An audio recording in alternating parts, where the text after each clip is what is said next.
a promise made to a patriarch, a family of 12 sons destined to father a nation as numerous as the stars in the sky, a kingdom forged in conquest, gilded in glory, and then tragically ripped in two.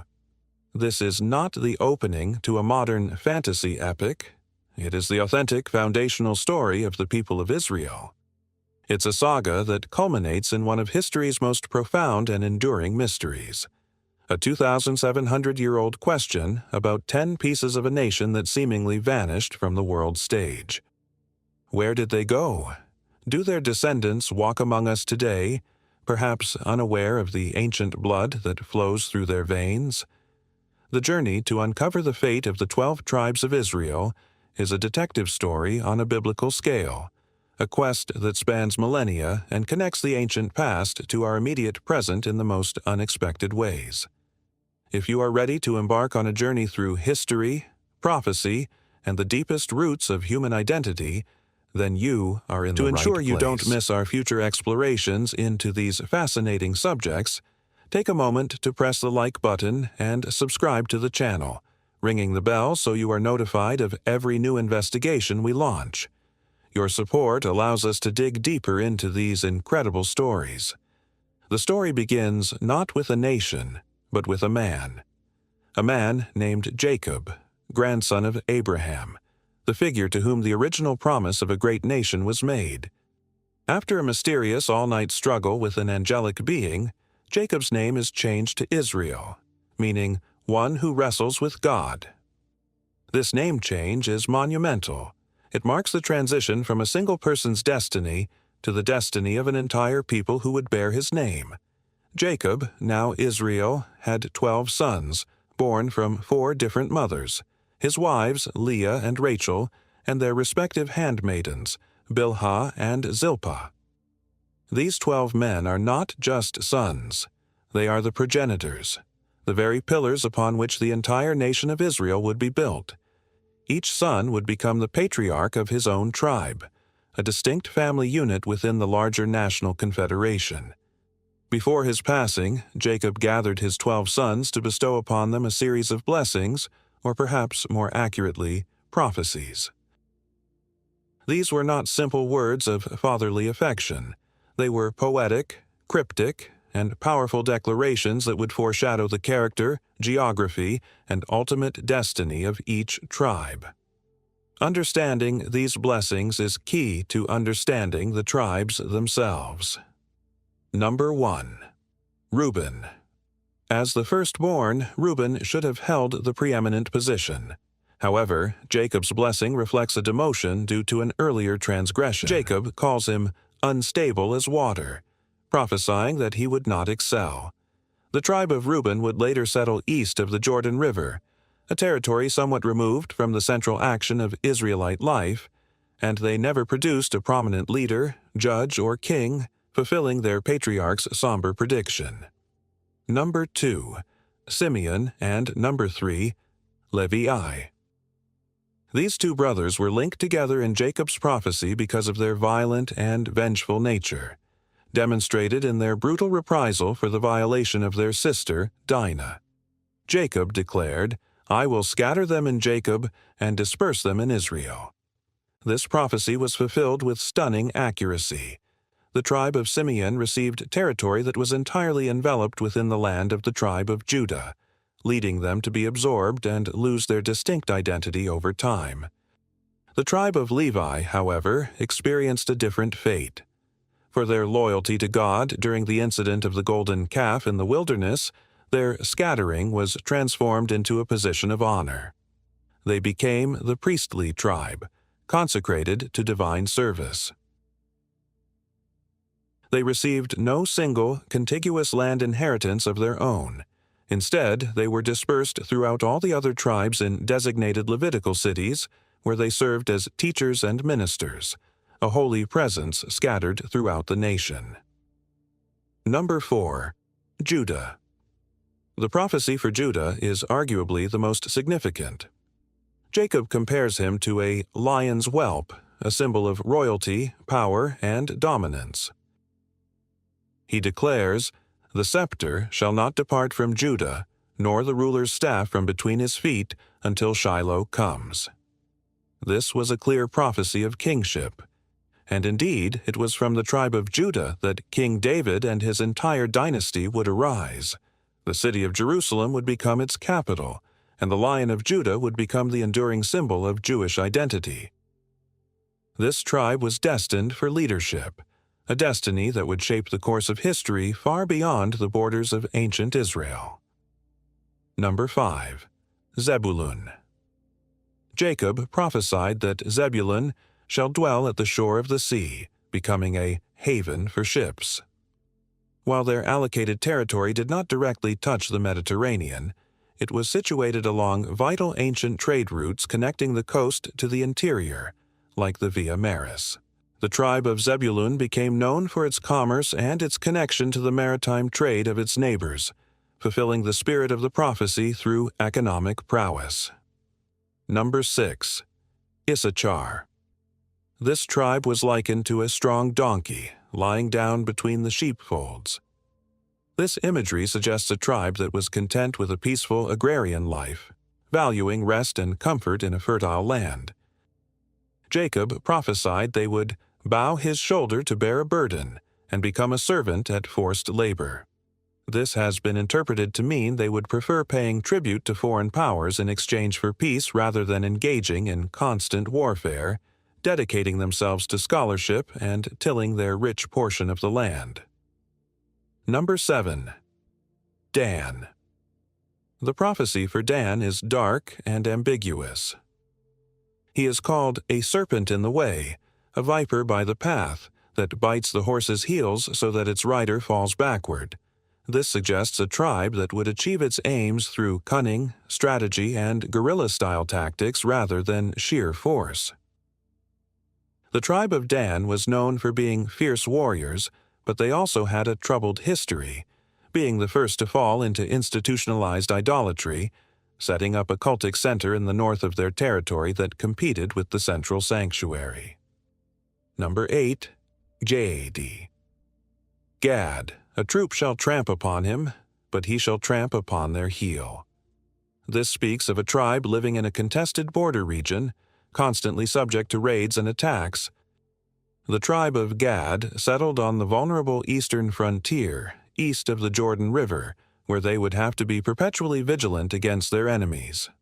The prophecy promises that despite being attacked, they would be resilient and ultimately retaliate, becoming seasoned and hardened warriors. Number 9. Asher. The blessing for Asher is one of material abundance. Asher's food shall be rich, and he shall yield royal dainties. Their territory was located along the fertile northern Mediterranean coast, a land renowned for its olive groves. The oil they produced was of the highest quality, fit for kings, and their land was a breadbasket for the nation, a source of prosperity and wealth. Number 10. Naphtali. Jacob described Naphtali as a doe let loose that bears beautiful fawns, or, in another translation, that gives beautiful words. This suggests a tribe that is swift, free-spirited, and perhaps known for its poetic and artistic expression. Located in the beautiful hilly region around the Sea of Galilee, the tribe of Naphtali was known for its quick-footed warriors who played a key role in the early victories under the judge Deborah. Number 11 and number 12. Joseph, represented by his two sons, Ephraim and Manasseh.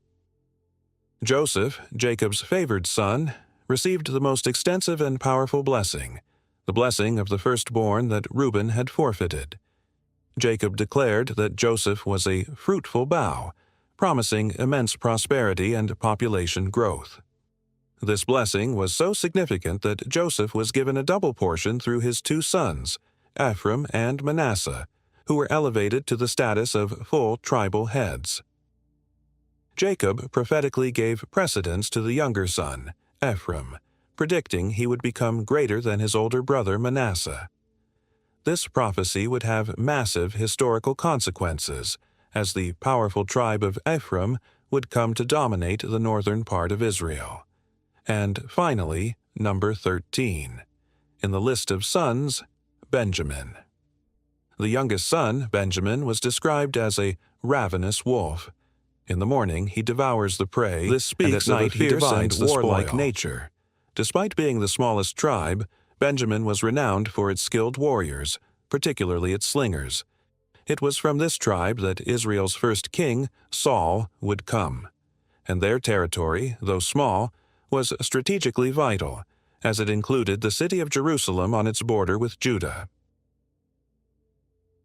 These 12, or 13, depending on how you count, family units journeyed into Egypt, and over the course of 4 centuries, they multiplied exponentially.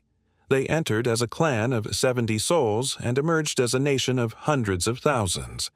The experience of shared bondage and a miraculous collective redemption under the leadership of Moses forged them into a single people, the children of Israel. In the Sinai wilderness, they received the Torah, their national and spiritual constitution, and the tribal structure was formalized. The tribe of Levi was officially set apart for sacred duties, and the tabernacle, the portable sanctuary, was placed in their care. Because Levi did not receive a land allotment, the number of tribes who did was maintained at 12 by counting Joseph's 2 sons, Ephraim and Manasseh, as separate tribes. This system ingeniously preserved both the symbolic number 12 and the special status of the Levites. After 40 years, this new generation, led by Joshua, crossed the Jordan River and began the conquest of the Promised Land. The land was then divided, piece by piece among the tribes, each receiving a territory based on a combination of lottery and its population size. For several hundred years during the era of the Judges, the tribes existed as a loose confederation, often acting independently, but uniting in times of national crisis under the leadership of a charismatic judge, a figure raised up by God to deliver them from their enemies. Yet this system was unstable, and the people eventually clamored for a king, to be like other nations. This led to the United Monarchy, the Golden Age of Israel. King Saul, from the tribe of Benjamin, was the first to unite the tribes under a single ruler. He was followed by King David, from the tribe of Judah, who captured Jerusalem, made it the capital, and established a powerful dynasty. His son, King Solomon, also from Judah, built the magnificent First Temple in Jerusalem, centralizing Israelite worship and raising the nation to its zenith of wealth and international influence. For a brief, glorious period, the 12 tribes were truly one kingdom, under one king, serving one God in one temple. It was the fulfillment of a promise, a nation united in its ancestral homeland. But this unity was fragile, and beneath the surface of Solomon's golden reign, deep-seated tensions were brewing. The death of King Solomon around 930 BCE became the fracture point that would irrevocably shatter the unity of the 12 tribes. Solomon's son and successor, Rehoboam, responded to the people's pleas for a lighter tax burden with arrogance and a threat of even harsher servitude. This was the final straw. The 10 northern tribes, who had long felt marginalized by the Judean-centric dynasty of David, seceded. They were led by Jeroboam, a former official from the powerful tribe of Ephraim, fulfilling the ancient prophecy of Ephraim's ascendancy. From that moment on, the nation was split in two. The northern 10 tribes reconstituted themselves as the Kingdom of Israel, sometimes referred to as the Kingdom of Ephraim or Samaria, after its later capital. The southern tribes of Judah and the much smaller Benjamin remained loyal to the Davidic dynasty, forming the Kingdom of Judah. Many Levites, whose priestly role was being usurped by Jeroboam's new religious centers in the north, also migrated south to Judah. For the next 2 centuries, these 2 Israelite kingdoms existed side by side as rivals, sometimes as allies, but never again as one unified nation. This division had catastrophic spiritual consequences. To prevent his people from making pilgrimages to the temple in Jerusalem and potentially returning their allegiance to the house of David, King Jeroboam established 2 new cultic centers in the north, at Bethel and Dan, complete with golden calves.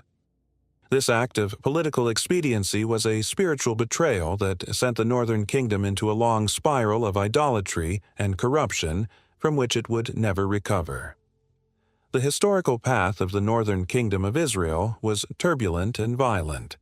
It was plagued by political instability, with numerous dynastic changes and assassinations. Prophet after prophet was sent to warn them to abandon their idolatrous ways and return to the covenant, but their warnings went unheeded. The end came swiftly and brutally. Around 722 BCE, the mighty Neo-Assyrian Empire, a ruthless military power, swept down from the north. After a 3-year siege, they conquered the capital city of Samaria, utterly destroying the northern kingdom. But the Assyrians did not just conquer. Their imperial policy was designed to prevent any future rebellion by systematically erasing national identities. They deported the elite and a vast portion of the Israelite population, scattering them throughout their sprawling empire, in places we now know as parts of Iraq, Syria, and Iran. In their place, the Assyrians brought in foreign peoples from other conquered lands, who intermarried with the remaining Israelite peasantry. This new mixed population would eventually become known as the Samaritans. For the vast majority of the 10 tribes who were deported, Reuben, Simeon, Dan, Naphtali, Gad, Asher, Issachar, Zebulun, Ephraim, and Manasseh. This was the beginning of the end of their recorded history. They were absorbed into the vast sea of peoples in the Assyrian Empire, and in the eyes of the historical record, they simply vanished. They became the 10 lost tribes of Israel. Meanwhile, the southern kingdom of Judah, with its capital in Jerusalem, managed to survive. It, too, had periods of idolatry and corruption, but it also experienced several powerful religious revivals under righteous kings like Hezekiah and Josiah. The Davidic dynasty remained intact, and the temple continued to function. Their reprieve, however, was temporary. In 586 BCE, what they had witnessed happen to their northern brethren happened to them. The new dominant power in the region, the Babylonian Empire under King Nebuchadnezzar, conquered Judah, destroyed Solomon's temple, and carried off the population into exile in Babylon. Here, however, a crucial difference emerges. Unlike the Assyrian exile, the Babylonian exile was not a policy of scattering and forced assimilation. The Judeans were largely settled together in communities in Babylonia. This allowed them to maintain their communal structure, their religious laws, and their distinct identity. Led by their prophets and elders, they remembered Zion. They codified their sacred texts and strengthened their commitment to their faith in the absence of their temple. Their identity as the people of God was not broken, it was transformed and fortified. About 70 years later, the Babylonians were conquered by the Persians. In a stunning reversal of fortune, the Persian king, Cyrus the Great, issued a decree allowing the exiled peoples, including the Judeans, to return to their homelands and rebuild their temples. A significant number of the exiles from Judah, Benjamin, and Levi made the arduous journey back to Jerusalem. They rebuilt the temple, the Second Temple, and re-established their community. It is from this returning remnant of the southern kingdom of Judah that the Jewish people of today are primarily descended. The very word Jew is an evolution of the word Judean, a person from the tribe of Judah or the kingdom named for it. These tribes were never lost. They went through the crucible of exile and returned, carrying the torch of Israelite identity into the future. This then leaves us with the great question that has captivated explorers, historians, and theologians for centuries. What became of the 10 northern tribes? Did they simply assimilate and disappear forever? Or did they, as a biblical prophecy seems to suggest, somehow survive, maintaining a hidden identity, waiting for a future moment of redemption and reunification? This is where the story transitions from recorded history into a realm of tantalizing clues, scientific oral traditions, and modern. The search for the lost tribes is a global phenomenon. Throughout history, countless groups have been identified, or have identified themselves, as the descendants of these lost Israelites. Let's examine some of the most compelling and enduring claims. One of the oldest and most prominent claims comes from the Pashtun people, a large ethnic group residing primarily in Afghanistan and Pakistan. They live by a strict tribal code of conduct called Pashtunwali, which some observers have noted contains elements strikingly parallel to the laws of the Torah. More compellingly, many Pashtun tribes have a deeply ingrained oral tradition, passed down for centuries, that they are the Bani Israel, the children of Israel. Some of their tribal names are remarkably similar to Israelite tribal names, like the Rabbani, Reuben, and the Afridi, while the vast Ephraim. majority of Pashtuns are now Muslim, and genetic studies have not provided a conclusive link. This persistent and ancient tradition of Israelite descent remains a powerful and intriguing piece of the puzzle.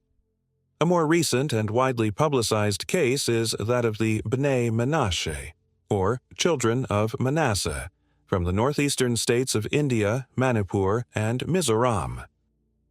This group of several thousand people has for generations maintained customs that are distinct from their neighbors and are remarkably Jewish in character. They have practiced dietary laws similar to kashrut, observed a day of rest on Saturday, and maintained specific sacrificial traditions that echo biblical practice.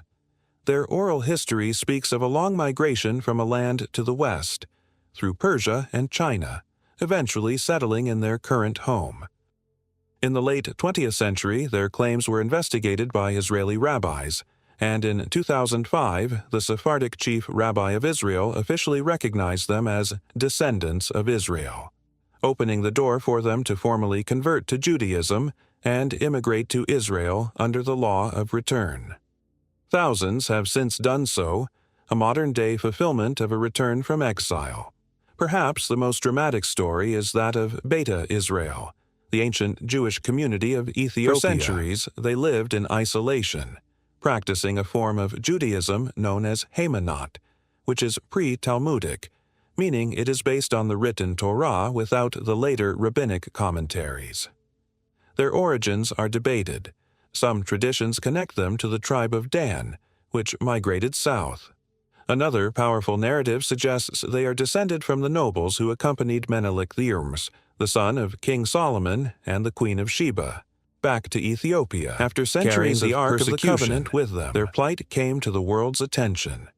The Israeli government, after rabbinic confirmation of their Jewish identity, launched a series of daring and dramatic rescue missions in the 1980s and 90s, known as Operation Moses and Operation Solomon, airlifting tens of thousands of Ethiopian Jews to Israel. Whether they are one of the lost tribes or another ancient branch of the Jewish diaspora, their return to the Jewish homeland is a powerful chapter in this ongoing story. Even further afield in southern Africa, we find the Lemba people, a Bantu-speaking group living in Zimbabwe and South Africa. Their oral tradition also speaks of a migration from the north, from a place called Sina, and they practice a surprising number of Semitic-like customs, including male circumcision, dietary restrictions against pork, and specific ritual slaughter methods. What catapulted their claim to international attention was genetics. In the 1990s, genetic studies revealed that a significant number of Lemba men, particularly those of their priestly clan known as the Buba, carry a specific Y chromosome sequence known as the Cohen modal haplotype. This genetic marker is particularly common among Jewish men who identify as Kohanim, descendants of the priestly line of Aaron. The frequency of this marker among the Buba clan is similar to that of major Jewish priestly populations, providing a stunning piece of biological evidence that supports their ancient oral history of a Judean origin. The list goes on. The Bene Israel of Mumbai, India, whose traditions claimed they were shipwrecked on the Indian coast centuries ago. The Igbo Jews of Nigeria, who assert that they descend from tribes that migrated west across Africa. Each claim is a complex tapestry woven from oral history, cultural practice, and, increasingly, genetic research. It is crucial to approach these claims with a balance of open-mindedness and critical thinking. Not every claim is equally substantiated, and the criteria for what constitutes proof can vary dramatically between religious authorities, secular historians, and geneticists. So, where are the 12 tribes of Israel today? The core of the Jewish people today and profoundly the Ashkenazi, complex. Sephardic, and Mizrahi communities around the world are the direct and historically continuous heirs of the southern kingdom of Judah. They are the descendants of Judah, Benjamin, and Levi. They were never lost. The 10 northern tribes, however, were scattered by Assyria, and their history became one of fragments and whispers, of traditions carried across continents and preserved against all odds.